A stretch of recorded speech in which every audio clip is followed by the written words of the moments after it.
नमस्कार, आप देख रहे हैं प्रदेश का नंबर 1 और सबसे भरोसेमंद news channel India news Haryana और मैं हूं आपके साथ आयुष चित्रांश।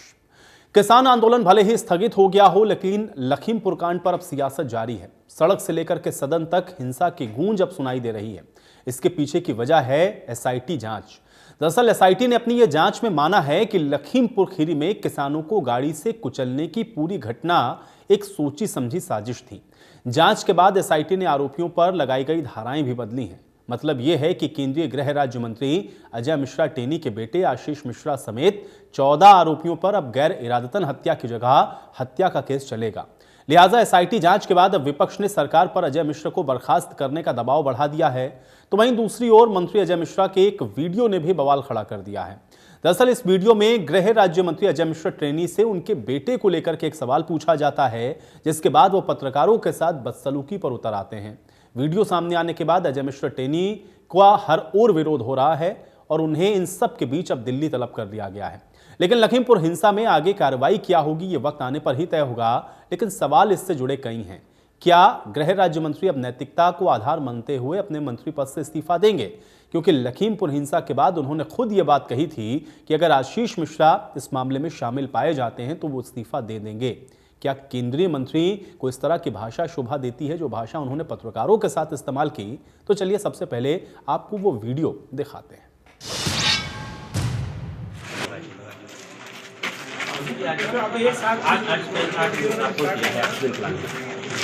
कितनी इसकी क्षमता है, क्या है? देखिए, ऑक्सीजन प्लांट जो है हमारे जिले में आगे बढ़ के बनाओ। सामने विधानसभा में जो सीएचसी है वहाँ पर लगा दिए हैं। ऑक्सीजन का उत्पादन क्षमता हमने पूरे देश में और अपने जिले में भी 10 से 12 गुना बढ़ा दी है और अब ऑक्सीजन की किसी तरह की कोई कमी नहीं है। मंत्री जी, आपके बेटे पर जो और धाराएं लग गई हैं उस पर क्या काम है, उस काम के बारे में बात करो कि कहाँ वहाँ पर धाराओं के बारे में नहीं, जो एसआईटी नहीं जानती। ऐसा है, बेवकूफ़ी के सवाल मत करा।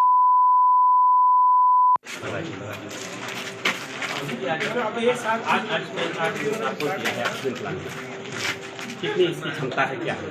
देखिए, ऑक्सीजन प्लांट जो है हमारे जिले में आगे बढ़ के बनाओ। सामने विधानसभा में जो सीएचसी है वहाँ पर लगा दिए हैं। ऑक्सीजन का उत्पादन क्षमता हमने पूरे देश में और अपने जिले में भी 10 से 12 गुना बढ़ा दी है और अब ऑक्सीजन की किसी तरह की कोई कमी नहीं है। मंत्री जी, आपके बेटे पर जो और धाराएं लग गई हैं उस पर क्या काम है, उस काम के बारे में बात करो कि कहाँ वहाँ पर धाराओं के बारे में नहीं, जो एसआईटी नहीं जानती। ऐसा है, बेवकूफ़ी के सवाल मत करा।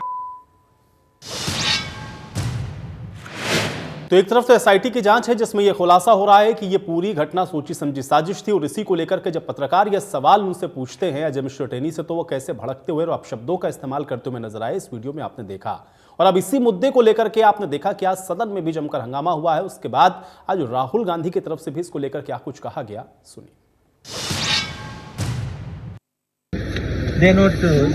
They're not allowing us to speak. That's why the house is being disrupted. Because हमने कहा कि ये जजमेंट आया है और उनके जो मंत्री हैं उसमें ये इन्वॉल्व हैं, तो हमने कहा कम से कम डिस्कशन तो अलाउ होना चाहिए, मगर वो डिस्कशन नहीं करना चाहिए। सर, आपको लगता है उनको रिजाइन करना चाहिए? और क्या?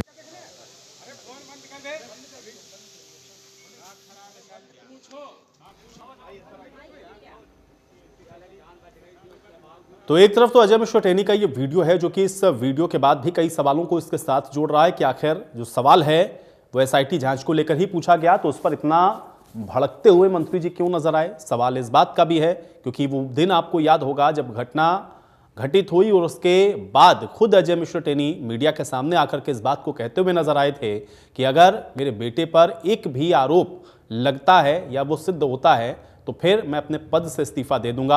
हालांकि अब इसको ये जरूर कहा जा सकता है कि आरोप तो अभी सिद्ध हुए नहीं, लेकिन अगर एसआईटी की जांच के अंदर जो धाराएं हैं वो बदली जा रही हों, ये मान रही हो एसआईटी अपनी फाइंडिंग के अंदर कि ये सोची समझी साजिश थी, तो ये सीधे इस बात की ओर इशारा करता है कि इसके पीछे मास्टरमाइंड तो है। तो अब नैतिकता के आधार पर भी क्या अजय मिश्रा टेनी को इस्तीफा नहीं देना चाहिए? और इसी को लेकर के सवाल उठने शुरू हुए हैं। और विपक्ष चूंकि इसको पहले दिन से ही लगातार इस बात को कह रहा था कि जब तक अजय मिश्र टेनी अपने पद पर बने रहेंगे ये जांच प्रभावित होती रहेगी।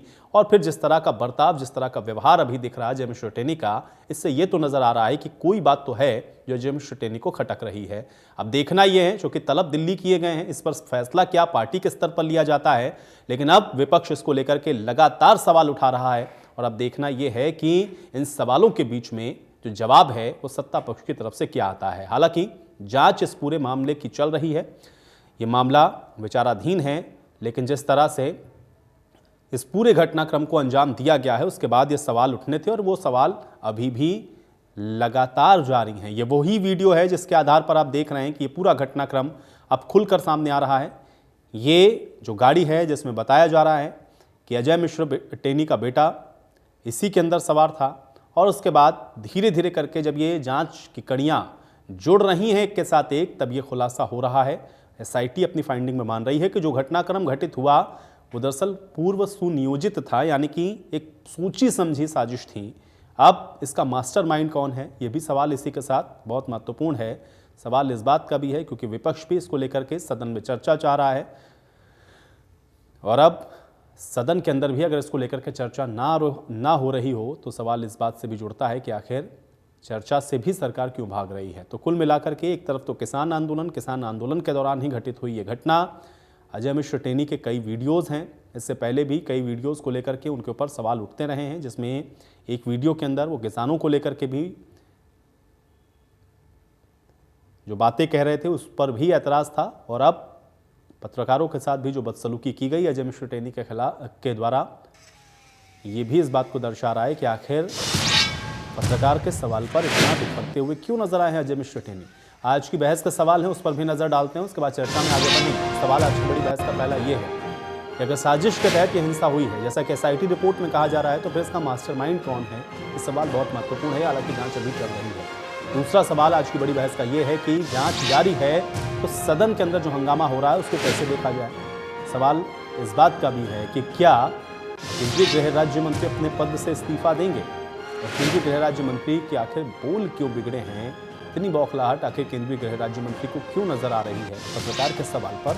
ये उससे भी बड़ा सवाल है कि आखिर सवाल ही तो पूछा जा रहा था, उसका जवाब आखिर क्यों नहीं दे रहे हैं, क्यों बचना चाह रहे हैं, क्यों भड़क रहे हैं। तमाम ऐसे सवाल हैं।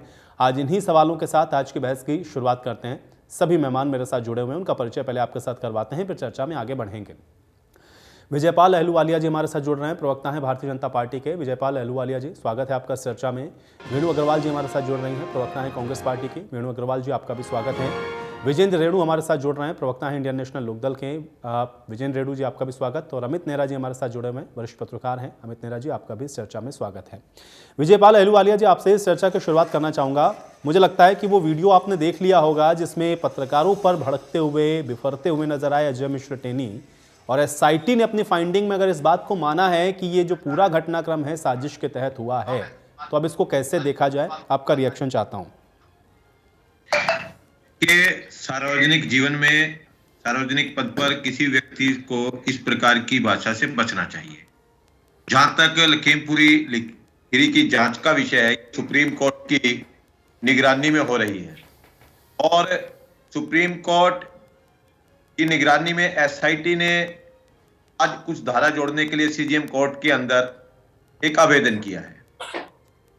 हम जब सुप्रीम कोर्ट की निगरानी में कोई एसआईटी जांच में आगे बढ़ रही है, तो उसके अंदर जहां तक लोकसभा में राजनीति जो कांग्रेस कर रही है, उनको राजनीति करने का हक नहीं। एक बार जब कोर्ट में कोई मामला है और आज जो प्रश्नकाल को स्थगित करने के लिए भी वो अड़े रहे, उनसे मानसिकता इस बात के लिए पता लगती है और राजनीति ज्यादा कर रहे हैं, और राजनीति के द्वारा ही इस बात को आगे बढ़ाना चाहते हैं।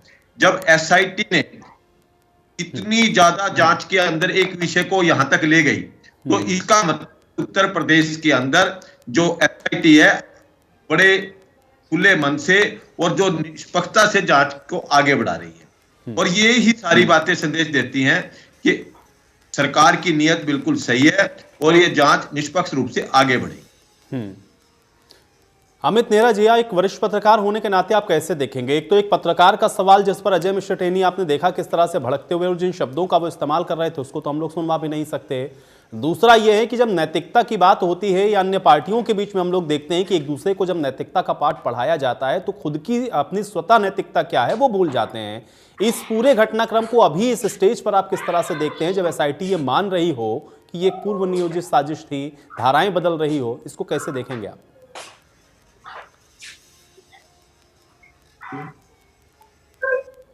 तो फिर 2-4 दिन में नेहरा जी, आप सुन पा रहे हैं मुझे?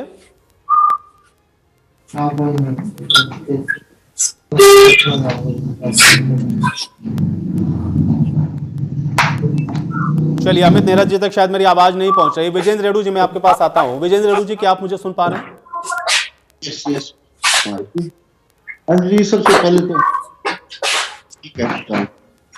विजेंद्र रेड्डू जी, आपको मेरी आवाज मिल रही है? 3 अक्टूबर की वीडियो हमने सबने देखी थी, जिस प्रकार से अजय टैनी के बेटे आशीष मिश्रा जी काफिले के साथ कानों के ऊपर चढ़ाते हैं और उसके बावजूद उसकी जांच करवाने की इच्छा जाहिर की गई। जांच भी हो, अब उसकी भी रिपोर्ट आ गई। जब जांच की रिपोर्ट स्पष्ट शब्दों में कहे कि भाई ये जानबूझ एक चाल के तहत जानबूझकर। चलिए, अमित नेहरा जी तक शायद मेरी आवाज नहीं पहुंच रही। विजेंद्र रेड्डू जी, मैं आपके पास आता हूँ। विजेंद्र रेड्डू जी, क्या आप मुझे सुन पा रहे हैं? आगे बढ़ रही है। आज क्यों नहीं, जब अजय मिश्रा जी कहते हैं कि अगर मेरा बेटा पहली बात यहाँ पे आई थी ना हुई, इसी टाइम मिश्रा जी घर बैठे इसकी जांच करवाने के लिए। देखो बेटा रिपोर्ट आ गई तो इसका कारण है जो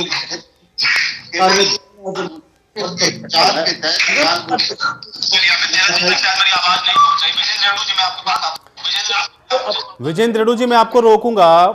जितने भी मेहमान मेरे साथ जुड़े, अगर किसी के घर पे कोई टीवी चल रहा है या कोई लाइव देख रहा है तो कृपया अपनी ऑडियो को म्यूट कर लें, क्योंकि इससे डिस्टर्बेंस हो रहा है। जिन किसी भी मेहमान के पास ऐसा है। वेणु अग्रवाल जी, मैं आपके पास आता हूं। स्वागत है आपका इस चर्चा में। वेणु अग्रवाल जी, आज एसआईटी की जांच में जिस तरह की बातें लखीमपुर खीरी घटनाक्रम को लेकर के की गई, इसको आप कैसे देखते हैं? और इसके अलावा एक वीडियो जो कि अजय मिश्र टेनी का है जिसमें वो पत्रकार के सवाल पर बिखरते हुए नजर आए हैं, अब शब्दों का इस्तेमाल कर रहे थे, इसको आप कैसे देखेंगे? आपका रिएक्शन चाहता हूं। शर्मनाक, शर्मनाक और शर्मनाक। सबसे पहले तो शर्मनाक इसलिए कि किसी भी जीव हत्या का विचार आपके मन में आया, दिखलाता है आपके परिवार ने आपको क्या संस्कार दिए होंगे जब आपने ऐसा सोचा होगा। क्योंकि ये एक सोची समझी साजिश है जो आज एसआईटी की रिपोर्ट में आई है आपके सामने। यह मैं नहीं कह रही हूँ, यह पूरा देश देख रहा है। दूसरा, इससे भी ज्यादा शर्मनाक कि उस विचार को आपने अंजाम दे दिया और आपने उन बेकसूर किसानों के ऊपर, उनके ऊपर गाड़ी चढ़ाकर उनको कुचल कर मार दिया। दिखलाता है आपके उस क्रूर हृदय को, उस कठोरतम हृदय को जिसमें जरा भी दया भाव नहीं है। और तीसरा, इसलिए शर्मनाक कि इतनी बड़ी बात सामने आने पर भी आज भी वे मंत्री पद पर बैठे हैं।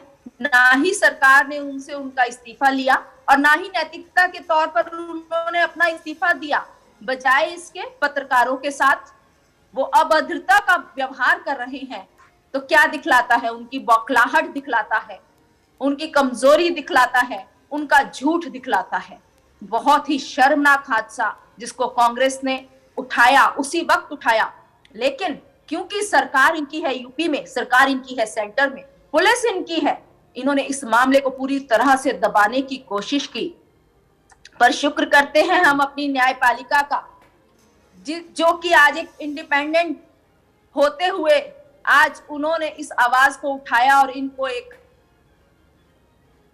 धमकी भरा आश्वासन हम जनता को दिया कि शायद न्याय मिलेगा उन किसानों को, क्योंकि कोर्ट ने कहा है कि सरकार द्वारा वो कार्रवाई नहीं हो रही इनके प्रति जो एक मर्डरर के लिए सबके लिए सेम होना चाहिए, लेकिन इनके लिए नरमी बरती जा रही है।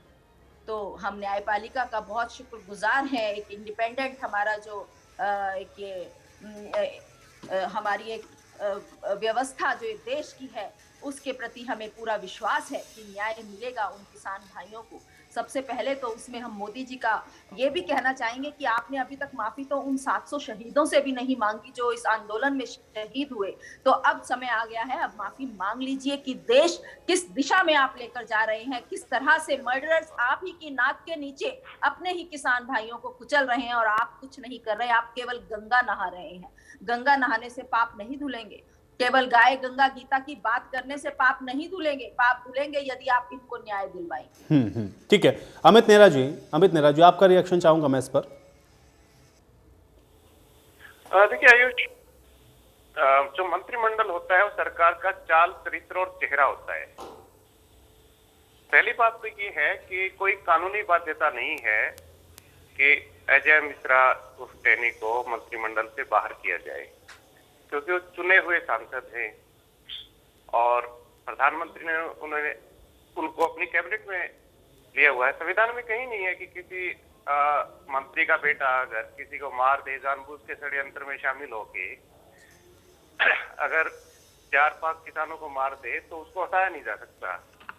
लेकिन जो राजनीति में सुचिता की बात करके आए हों जो नेता, जो पार्टी विद ए डिफरेंस, पिछली बार अगर देखें तो पवन बंसल 2013 में रेलवे मंत्री थे, केंद्रीय रेलवे मंत्री, तो उनका भांजा 20 लाख रुपए की रिश्वत जैसे ही बात उनके भांजे की आगे आई, सामने आई, कांग्रेस ने स्वयं कांग्रेस, लेकिन बीजेपी उनका इस्तीफा ले लिया था, यदि आपको याद हो। इतना शोर मचा दिया था कि आरोप लगा सकते हैं, देना पड़ा। ठीक है, उन्होंने एक मिसाल कायम की, भाई ठीक है, हम तो नहीं रखते नैतिकता के आधार पे, लेकिन अगर वर्तमान सरकार ये मानती है कि हम तो मारेंगे और रखेंगे भी गए, तो इसमें हम क्या कह सकते हैं? अच्छी बात है।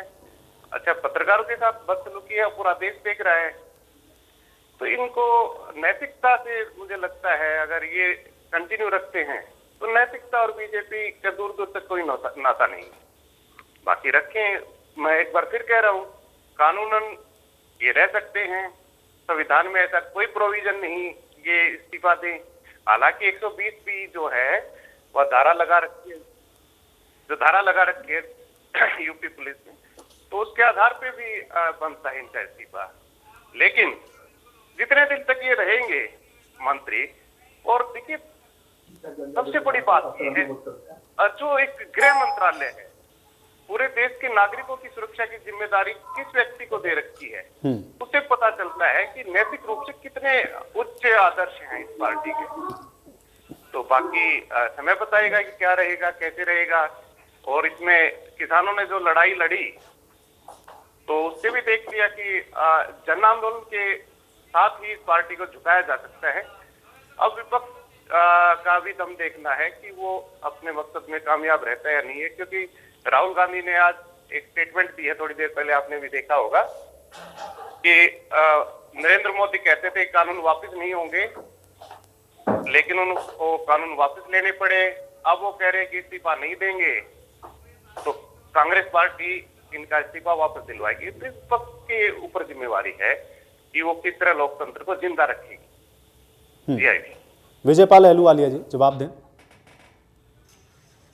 ये जहां तक नैतिकता की बात है, कांग्रेस को नैतिकता का पाठ पढ़ाने की कोई आवश्यकता नहीं है।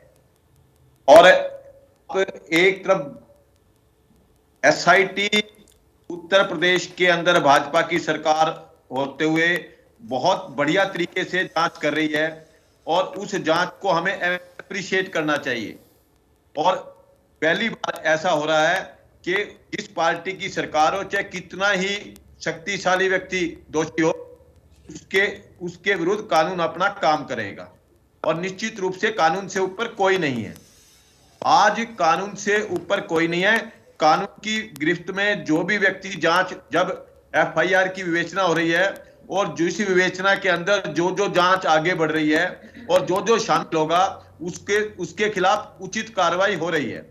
और हम कई बार टीवी चैनल के माध्यम से ही इन्वेस्टिगेशन करने लग जाते हैं, वो उचित बात नहीं है। लेकिन मैं आप एक बात का निवेदन करना चाहता हूं कि निश्चित रूप से जब एसआईटी जांच कर रही है, सुप्रीम कोर्ट की निगरानी में रखी है, हमें कानून पर विश्वास करना चाहिए और कानून में जांच आगे बढ़ रही है और जांच नहीं। लेकिन विजय पाल अहलुवालिया जी, ठीक है, देखिए इस बात को तो नेहरा जी ने भी कहा कि ये कोई बाउंड नहीं है, आप ना ही आपको कोई कानून ऐसा कहता है कि आपको हटा देना चाहिए। लेकिन जब आप लोग नैतिकता की बात करते हैं, और आप तो ये हमेशा कहते थे कि आप तो पार्टी विद डिफरेंस हैं, किसी अन्य पार्टी से आपकी कोई तुलना नहीं, आप तो अलग प्रकार की राजनीति कर रहे हैं, तो भाई ऐसे में नैतिकता तो यही कहती है ना कि अगर साजिश के तहत हो रहा है, एसआईटी इसको अपनी फाइंडिंग्स में ला रही है, तो कम से कम उनको पद से हटा तो सकते ही आप, क्यों नहीं हटा रहे हैं? किस बात का आप लोग इंतजार कर रहे हैं? देखिए, एसआईटी ने अपनी जांच के अंदर सीजीएम में एक एप्लीकेशन, सीजीएम कोर्ट में एक एप्लीकेशन पेश, और उसी के आधार के ऊपर ये सारी बात है और सारी चीज की विवेचना होकर सबका समाधान होगा और निश्चित रूप से जांच आगे बढ़ रही है। जांच के अंदर जो भी दोषी पाया जाएगा उसके खिलाफ उचित कार्रवाई कानून के अनुसार होगी। ठीक है, विजेंद्र रेड्डी जी। आयुष जी, देखिए, एक तो पहले मैंने कही थी बात कि भाई जब जांच होकर के आ चुके तो उस पर एक्शन क्यों नहीं। दूसरी बात ये हम भी मानते हैं, जैसे हमारे विश्लेषक भाई ने बताया कि बेटे की सजा बेटे ने कसूर किया है, बाप चुन करके गए हैं, वो एक सही बात है। लेकिन फिर सरकार जो ये कहती है कि हम एक निष्पक्ष और बिल्कुल एक स्पष्ट सरकार चला रहे हैं और वहां पर अपराधी बैठे हुए हैं, इस प्रकार से पूरे सोसाइटी के ऊपर किस प्रकार का प्रभाव पड़ेगा विजयपाल जी? सारी सोसाइटी ये देखेगी। अगर आपने गुंडागर्दी करनी है तो भाजपा में जाइए, बेटे से गुंडागर्दी कराओ और बाप को राज दिलवा दो, उसको मंत्री बना दो। क्यों नहीं सोसाइटी को आप एक संकेत देना चाहते? क्यों नहीं आप सोसाइटी के सामने एक जो है ना उदाहरण प्रस्तुत करना चाहते कि बेटे ने गलती की है, उसमें बाप भी शामिल हो सकता है, और गलती जब आगे स्पष्ट रूप से एसआईटी ने स्पष्ट कर दिया कि हाँ ये गलती है, सुप्रीम कोर्ट ने फटकार लगा दी, उसके बावजूद भी वो हमारे देश के राज्य गृह मंत्री जी पत्रकारों को धमकाते हैं, उनको कहते हैं इस तरह के सवाल नहीं पूछा करते और बात नहीं है तुम्हारे पास। तो इस तरह की बातें क्यों नहीं सरकार उसको तुरंत एक नोटिस देती है, अपना इस्तीफा भेज दीजिए। जब आप किसी प्रदेश की पूरी विधानसभा को एक कॉल के ऊपर बदल देते हो, किसी की बात तक नहीं सुनते हो, तो इसमें ऐसी क्या खास बात है कि अजय मिश्रा के बाद नरेंद्र मोदी जी की सरकार नहीं चलेगी? उसको रखना जरूरी है। आपको किसान प्यारे हैं जिनको सरेआम रोड के ऊपर कुचल दिया जाता है, फिल्मों से भी बुरा तरीके से चला जा रहा है, या आपको ये प्रजा प्यारी है या आपको अजय जी प्यारे हैं? तो इस बात का फैसला तो विजय पाल जी आपको देना ही देना पड़ेगा। रही बात विपक्ष की, जैसे हमारे आयुष जी कह रहे थे और हमारे विश्लेषक जी भी कह रहे थे, मैं ये कहता हूं कि अभी हमारी बहन भी नाराज होगी, विपक्ष ही कमजोर है। अगर विपक्ष मजबूत होता तो इस तरह की हरकत नहीं होती और आज तक इसका इस्तीफा ले लिया गया होता। विपक्ष सही मजबूती के साथ बात नहीं उठाता। इसी प्रकार से मोदी सरकार खुले मन से मनचाही कर रही है, अपनी मोनोपोली चला रही है, लोकतंत्र को राजतंत्र में बदलने का काम किया जा रहा है। तो यह सिर्फ विपक्ष की ही हमारी कमजोरी है। अगर विपक्ष मजबूत हो तो इस तरह की घटनाएं आयुषी बिल्कुल भी नहीं होती। मैं तो ये कहता हूं, आप जो है अगर देश को एक अच्छा संदेश देना चाहते हो तो तुरंत आपके चैनल के माध्यम से आयुष जी तुरंत सरकार को फैसला लेना चाहिए और अजय मिश्रा टेन्ने का इस्तीफा तुरंत प्रभाव से लेकर के उसको घर भेजने का काम। वेणु अग्रवाल जी जवाब दें। जी बिल्कुल, मैं यही कहूंगी कि अभी मेरे भाई कह रहे थे कि विपक्ष कमजोर है, लेकिन शायद आप नहीं जानते कि देश में बहुत से मुद्दे इसी बेस पर सुलझ रहे हैं क्योंकि हमारा विपक्ष एक बहुत स्ट्रांग है। राहुल जी के, सोनिया जी के, प्रियंका जी के नेतृत्व में जो भी कदम हम उठाते हैं, जो सही कदम है वो हम उठा रहे हैं और उनके फैसले वो आपके सामने रिजल्ट्स आप देख भी रहे हैं। लेकिन बहुत कुछ अभी बाकी है, बहुत कुछ करना बाकी है। तो आप देखिएगा आगे आगे विपक्ष किस तरह से अपनी भूमिका निभा रहा है।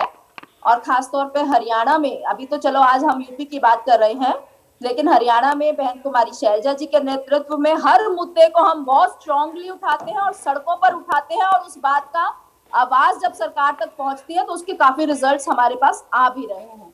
खैर, हम मोदी सरकार की असंवैधानिक मनमानियों की अगर बात करें तो देखिए, इन्होंने पहले जब इनके हाथ में यह केस था बहुत ही हल्की धाराएं लगाकर उसको मामले को रफा दफा करने की कोशिश की, जैसे सेक्शन 279 के तहत, जो कि एक रैश ड्राइविंग का सेक्शन है, section 338 causing grievous injuries by negligence और 304A के तहत causing death due to negligence, ये सब लगाकर इन्होंने मिश्र जी को आशीष मिश्र को बचाने की पूरी कोशिश की। लेकिन सुप्रीम कोर्ट के सख्त निर्देश से जब एसआईटी ने यह मामला सामने लेकर आया, तब prosecution he urged the court to drop these sections and add sections 307, that is attempt to murder, section 326 voluntarily causing injuries by dangerous weapons, and section 34 acts done by several persons in furtherance of common intentions, and section 325-30 of Arms Act. और इनके तहत जब ये sections अब लगेंगे तो अब ऊंट पहाड़ के नीचे आया, अब यह मामला कोर्ट के अंडर में है और हम बिल्कुल उम्मीद करते हैं कि हमारे किसान भाइयों को न्याय मिलेगा और मोदी जी से भी उम्मीद करते हैं कि अपने मंत्रिमंडल से मिश्र जी को हटाया जाए तुरंत तौर पर। अमित नेहरा जी, चूंकि विपक्ष जो बात बार बार कहता है, खासतौर से इस पूरे पर्टिकुलर घटनाक्रम को लेकर कि अगर यही धाराएं किसी और आम इंसान या किसी अन्य दूसरे राजनीतिक पार्टियों के किसी कार्यकर्ता पर या नेता पर होती, तो पुलिस जिस तरह से कार्रवाई कर रही है, क्या इसी तरह की कार्रवाई या यही स्पेशल ट्रीटमेंट होता? अगर इस तरह की बातें हो रही तो क्या आपको लग रहा है कि वाकई में एक निष्पक्ष जांच हो पाएगी? क्योंकि जांच को लेकर के भी सवाल उठने शुरू हो जाते हैं। जो हो रहा है इस घटनाक्रम में, उसको आप कैसे देख रहे हैं और विपक्ष जिस बात को लेकर के हमलावर है, उस बात को भी आप कैसे देखेंगे? अमित नेहरा जी। ये जो वैसीपना हुआ, वैसीपना ऐसा एक क्रूरतम एक घटना थी हरियाणा भारतीय राजनीति में कि जो शांत आंदोलनकारियों के ऊपर किस तरह से रोंदा गया उनको। तो अगर उस दिन पे अगर देखा जाए पूरे घटनाक्रम को, तो जैसे ही ये सुर्खियों में आई, जैसे ही ये प्रेस हुई टीवी चैनल्स पे, सोशल मीडिया पे कि इस तरह एक केंद्रीय गृह मंत्री के बेटे ने किसानों को रोन डाला है, तो बीजेपी की तरफ से जो प्रतिक्रियाएं आई वो सबसे पहले ये थी कि आंदोलनकारियों ने उसकी गाड़ी पे, जो आशीष मिश्रा की गाड़ी पे पत्थर फेंके, जिससे वो बेकाबू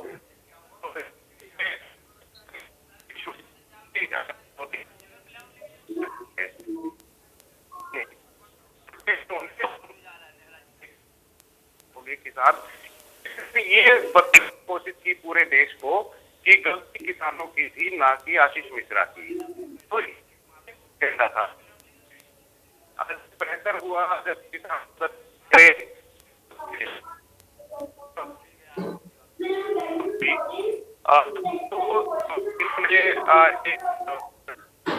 के नेतृत्व में एक सहमति बनाई जिसमें उन्होंने लगभग मान ली किसानों की। उसके बाद जो FIR हुई थी, तो उसमें ये था कि उसके ऊपर FIR हुई तो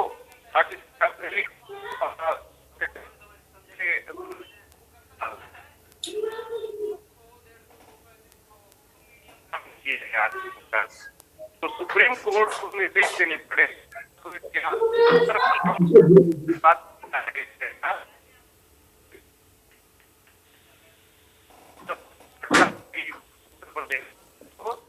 चलिए नेहरा जी, मुझे लग रहा है कुछ नेटवर्क इशू है, मैं आपके पास वापस आऊंगा क्योंकि आपकी ऑडियो स्पष्ट नहीं है। अहलुवालिया जी, यही सबसे महत्वपूर्ण है क्योंकि जो सवाल विपक्ष के हैं वो वाकई में सवाल बड़े रेलिवेंट है, क्योंकि अगर इसी तरह का घटनाक्रम किसी आम इंसान के साथ या इन्हीं धाराओं के तहत होता तो पुलिस की जो कार्रवाई अब तक इसमें हुई है, क्या इसी प्रकार से आप लोग उनके साथ पेश आते? इसलिए इसको लेकर के सवाल हैं। और फिर अजय मिश्र जिस तरह का व्यवहार कर रहे हैं उसको कैसे देखेंगे? मैं निश्चित रूप से बताता हूं कि अगर किसी आम व्यक्ति के साथ होता तो इससे अलग ही तरीके से होता, इससे कमजोर तरीके से होता। एसआईटी ने इतनी जल्दी इस केस के अंदर एक दो धारा जोड़ने का काम किया है, जो कांग्रेस की प्रवक्ता ने भी कहा है कि एसआईटी ने अपना काम बहुत अच्छे तरीके से किया है। और ये जो ये FIR दर्ज हुई 279, 338, 304B में, वास्तव में मेरी बहन को पता भी होना चाहिए कि निश्चित रूप से ये पहले जो मुकदमा इस प्रकार की घटना में दर्ज होता है वो इसी प्रकार से दर्ज होता है। जब FIR के अंदर जब जांच आगे बढ़ती है, जांच की विवेचना की जाती है और SIT अपने इस नतीजे के ऊपर पहुंची है जो CGM कोर्ट में उन्होंने पेश की है। और निश्चित रूप से कानून अपना काम कर रहा है, चाहे कितना बड़ा भी दोषी हो, कानून के आगे कोई बचने वाला नहीं है।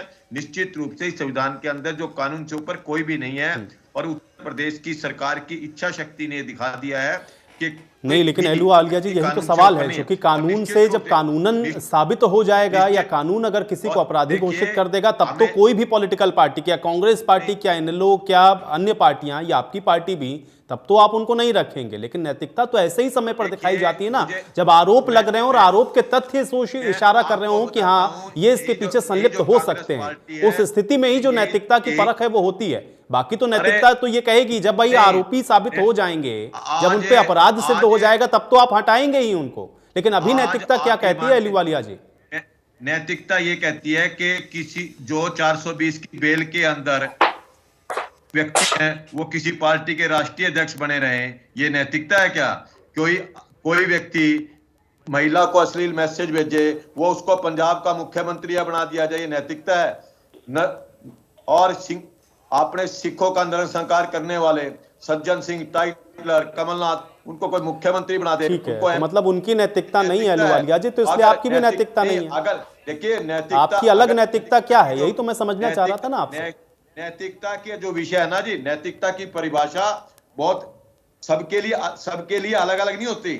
नैतिकता हर पार्टी के लिए एक ही चीज होती है, और निश्चित रूप से राजनीति में नैतिकता होती है, और नैतिकता रहनी चाहिए, और सुचिता भी रहनी चाहिए। मैं निश्चित रूप से आज एसआईटी ने जिस प्रकार से जांच करके सीजीएम कोर्ट के अंदर एप्लीकेशन दी है, और विपक्ष के लोगों ने भी इसकी पीठ थपथपाई है, ये बहुत बड़ा सराहनीय कदम है।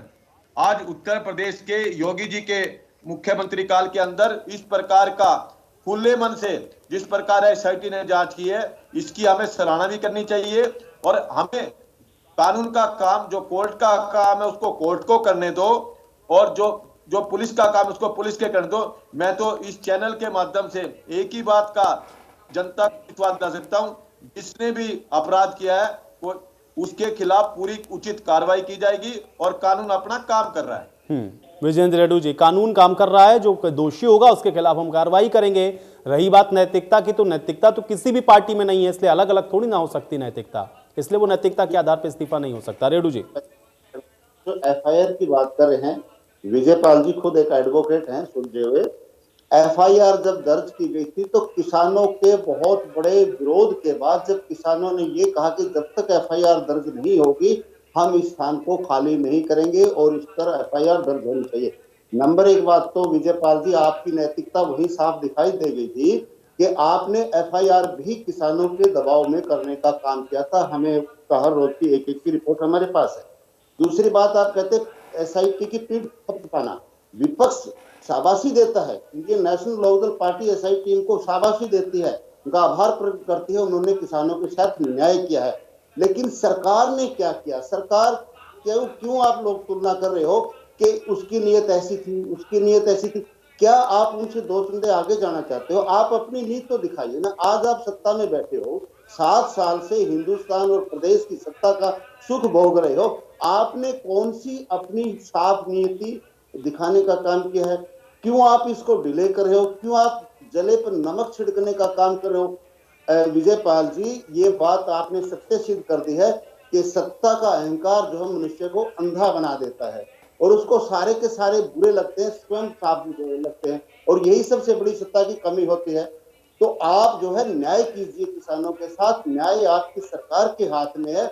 आपसे तो ये निवेदन करते हैं कि पूरा हिंदुस्तान आज इस चैनल को देख रहा है, इंडिया न्यूज को, तो आपसे निवेदन है कि आप अपने नेताओं को बोलिए कि आप इसमें क्यों डिले कर रहे हो, क्यों नहीं उससे इस्तीफा लेने का काम कर रहे हो, क्यों नहीं आप उसको सत्ता से बाहर करने का काम कर रहे हो। एसआईटी की रिपोर्ट भी मुझे तो ये लगता है आयुषी कि अब ये दोबारा इसकी जांच के लिए कमेटी बना देंगे, दोबारा फिर रिपोर्ट के लिए बिठा देंगे, फिर आगे इसको चला देंगे।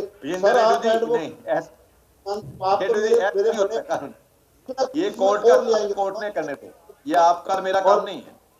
इस प्रकार से उलझाती रहेगी सरकार, और कहीं ना कहीं ये मंत्री को बचाना चाहते हैं और उसके बच्चे को नहीं, लेकिन रेड्डी साहब मंत्री को क्या बचाना चाहते हैं? क्योंकि अगर कोर्ट इस बात को साबित कर देगा, अपराधी साबित हो जाएंगे, तब तो फिर भाई इनका जो नैतिक दायित्व है वो तो बनेगा ही, और उसके बाद इनको हटाना भी पड़ेगा। लेकिन सवाल इसी बात का ना, क्योंकि अगर विचाराधीन है मामला, कोर्ट और एसआईटी अपना काम कर रही है, तो फिर इसको लेकर के इतनी जल्दबाजी क्यों है? नहीं ले रहेंगे इस्तीफा, ये इनकी अपनी खुद की नैतिकता है, लेकिन कोर्ट और अपना जो एसआईटी वो तो काम कर ही रही ना रेणु साहब। सत्ता में आने के बाद सार्वजनिक हो जाता है आदमी, वो किसी व्यक्ति परिवार का नहीं रहता, वो सार्वजनिक व्यक्ति होता है और पूरे देश को, जनता को न्याय देने के लिए उसको अपने परिवार को भी त्यागना पड़ता है, अपने स्वयं परिवार के सदस्यों के ऊपर भी वही न्याय और न्याय प्रणाली को अपनाना पड़ता है जो आम जन के लिए अपनाई जाती है।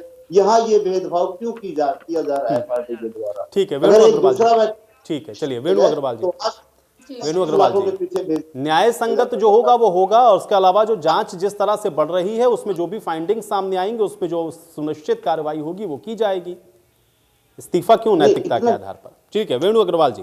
जी आयुष जी, अभी अहलुवालिया जी ने नैतिकता की डेफिनेशन बता रहे थे कि सबके लिए एक होनी चाहिए।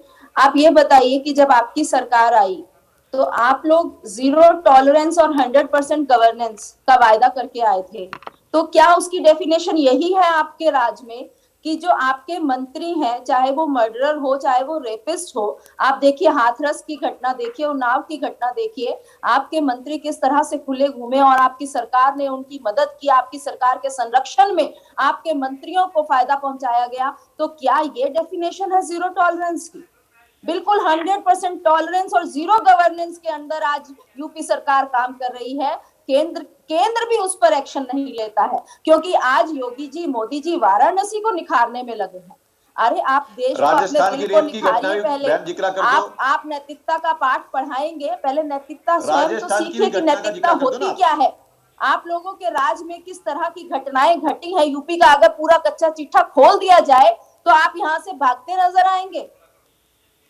लेकिन आज आप वहां बैठे हैं, आप अपने ही मर्डरर्स को बचाने के लिए बैठे हैं, बजाय हम न्याय दिलवाएंगे, आप उनको बचाने की कोशिश कर रहे हैं। जिस दिन यह न्याय हो जाएगा, आप लोग बिल्कुल न्याय हमारे किसानों को दिलवा देंगे, तो हम कांग्रेस खुद आपकी पीठ थपथपाएंगे कि आपने कुछ अच्छा काम किया, लेकिन वह काम आप करके तो दिखलाइए।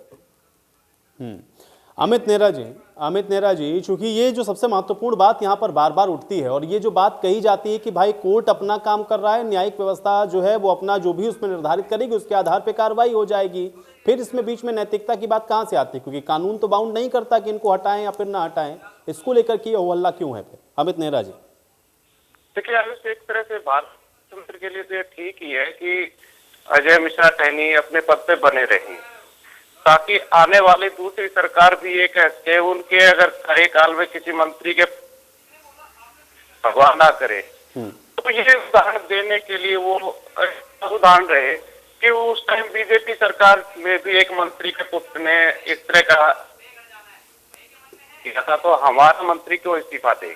तो एक नजीर तो बननी चाहिए। अच्छी बात है लोकतंत्र के लिए, स्वस्थ लोकतंत्र है, क्योंकि अब जो नजीरें दी जा रही थी तो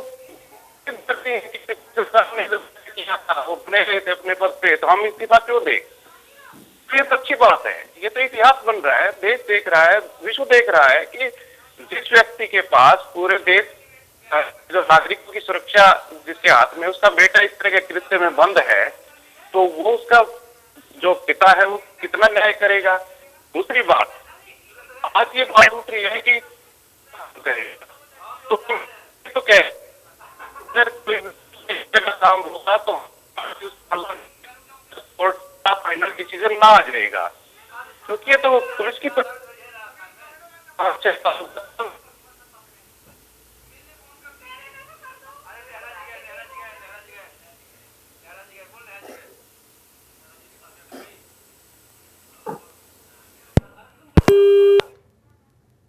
चलिए नेहरा जी से संपर्क हमारा टूट गया है। अहलुवालिया जी, क्योंकि ये जो बात बार बार यहाँ पर नेहरा जी ने भी कही, क्योंकि अगर जो बात अभी या फिर जिस तरह की कार्रवाई आप लोग अभी कर रहे हैं यही तो भविष्य में नज़ीर बनने वाली है ना फिर। और अगर नैतिकता की बात आप करते हैं और सबके लिए समान है, तो कम से कम नैतिकता तो मौजूदा वक्त की यही कहती है। कितना अगर लोग कह रहे हैं या फिर इस तरह के गंभीर आरोप हैं तो कम से कम तत्काल इस्तीफा तो होना ही चाहिए था। अब बचाएंगे तो आरोप तो आपके ऊपर भी लगेंगे ना अहलुवालिया जी, इसका जवाब कैसे देंगे? अगर आज कांग्रेस गंभीर होती, प्रश्नकाल होने देती, उसके बाद इस पे सदन पे जो उनको नोटिस दे चर्चा करते, चर्चा से वो भाग रहे हैं। और हमारे ऊपर लगा रहे चर्चा हैं। चर्चा आप करने निश्चित- कब देते हैं अहलूवालिया जी? बिना चर्चा के आप बिल ले आते हैं, बिना चर्चा के आप बिल आप ये वापस कर लेते बताइए, हैं, स्पीकर साहब और ने आप कहा हर चीज कि का जो प्रश्नकाल स्थगित नहीं हो सकता। कांग्रेस के ऊपर आपने ठीकरा फोड़ते प्रश्नकाल- हैं। अभी आपने तो प्रश्न- अभी तो आपने ये प्रश्नकाल नहीं होने कहा नहीं कि दिया। नेहरू जी ने अगर कहा था कि प्रश्नकाल इनके ऊपर के गाड़ियां बाद चढ़ा दी जाए। स्पीकर साहब ने कहा कि हम चर्चा करेंगे, लेकिन के लिए यहाँ बैठे हैं क्या? चर्चा से भाग रहे हैं। जब भी हम चर्चा की बात करते चर्चा हैं आप करने कब देते हैं? हमारे पीएम साहब 13 दिन आपके से हाउस हिसाब में से नहीं आए, पार्लियामेंट नहीं हमारा चलेगा। सारा विपक्षी दल पार्लियामेंट को बाहर खड़ा चलाने की हुआ है। जिम्मेवारी स्पीकर की और होती है। देखिए, स्पीकर आप लोग साहब कोई ने भी राष्ट्रीय स्पष्ट कहा महत्व था की बात कि को उठाने क्वेश्चन आवर देते ही कब स्थगित है? नहीं कोई होगा, मुद्दा क्वेश्चन आप आवर लोग उठाने स्थगित नहीं हो नहीं सकता। देते हैं, उस मुद्दे आप को क्वेश्चन दबा आवर दिया के बाद इस जाता पर है। चर्चा करा लें, लेकिन आपको जल्दबाजी है थी क्वेश्चन आवर नहीं हो, क्योंकि आपका चर्चा इसको विषय बना के रखना है, तो आपकी जिम्मेवारी बनती है, रखिए। लोकसभा कानून के हिसाब से स्पीकर साहब चलाते हैं, उसी के हिसाब से बनती है। कानून के हिसाब से आप कब लोकसभा चलाते हैं? कब आधी रात में अधिवेशन वहां पर अध्यादेश ला दिए जाते हैं कि किसानों के ये काले कानून हम ले आए? आप लोग कब लोकसभा राज्यसभा को कानून के हिसाब से चलाते हैं? देखिए, आपने डेमोक्रेसी का जो कत्ल किया है, आप लोगों ने जो कांग्रेस डेमोक्रेसी का की भी राज हत्या की देखा है है, और भारतीय जनता पार्टी का राज देखा है, इसीलिए आप लोगों को नकार दिया है। ये जनता ने और बीजेपी का राज भी देखा है। अहलूवालिया जी, जिस तरह से आपने भारतीय जनता पार्टी संविधान की भारतीय जनता पार्टी लोकतंत्र में विश्वास रखती है, और ये आपने सारे देश देख रहा है कि एसआईटी ने जिस प्रकार उत्तर प्रदेश लोकतंत्र में की हत्या करते हैं आप, लोकतंत्र में विश्वास नहीं रखते। उसकी नहीं, लेकिन इस प्रकार की जांच लोग ही इस तंत्र को चलाते हैं। इसके लिए आपके पास कहने की कोई जगह नहीं छोड़ी है, तंत्र को चलाएंगे। और निश्चित रूप से देखिए, ये आप भारतीय जनता पार्टी की विल पावर और पूंजीपति सुचिता का मित्रों काम द्वारा है, सरकार जो को ला भारतीय जनता सकते पार्टी हैं, कर रही है। लेकिन और जो निश्चित तंत्र है रूप वो से लोगों के हाथ में है। आपको बहस से नहीं भागना चाहिए। अगर आपको इस विषय में बहस करनी है तो सदन में बहस होगी, बाहर बहस नहीं होगी। ठीक है अमित नेहरा जी, अभी एक बीजेपी के मैं बड़े नेता का भी स्टेटमेंट सुन रहा था, थोड़ा उस पर भी मैं आपकी टिप्पणी जरूर चाहूंगा, क्योंकि उनसे भी यही सवाल जब पूछा गया तो उन्होंने भी इस बात को कहा कि अजय मिश्रा टेनी के ऊपर आरोप लगना और उनका अपराधी साबित हो जाना, दोनों में बहुत फर्क होता है। इसलिए हम जो अपनी फाइंडिंग्स में सामने लाएंगे उसके आधार पर हम देखेंगे कि हमको निर्णय क्या लेना है। फिर विपक्ष जिस बात को उठा रहा है उसको हम लोग कैसे देखें, उसके क्या मायने समझे जाएं, और ये जो बात भारतीय जनता पार्टी की तरफ से कही जा रही है इसके क्या मायने हैं? अमित जी, ये किया जाना चाहिए सत्ताधारी पार्टी से कि जब विपक्ष इस तरह की चीजें करता था, जब इस तरह की गड़बड़ियां करता था, इस तरह के कांड करता था, तो आप बिना किसी फाइंडिंग के, बिना किसी कोर्ट के आदेश के पूरा जब केस सोल्व ना हो जाए तब तक आप ऐसे क्यों नारे दिया करते थे? आप ऐसे क्यों घेरते थे सरकार को? भाई, या तो आप ये लिखित में दो कि आज के बाद हम इस तरह की चीजें नहीं करेंगे जब तक कोर्ट में केस सुलझ ना जाए, पूरा उसमें आदेश ना आ जाए। और तीसरी बात ये, फिर वही मैं कह रहा हूँ कि ये तो एक बड़ी अच्छी बात है, पूरे देश में, पूरे विश्व में भारत का डंका बज रहा है इस बात पे। तो ये देखिए किस तरह की नैतिकता है यहाँ पे भारत में, यहाँ पे कुछ भी हो सकता है। नैतिकता नाम की चीज जो है वो भारत से सीखी जानी चाहिए, है ना, और सबसे बड़े जो पैरोकार हैं उनसे सीखी जानी चाहिए।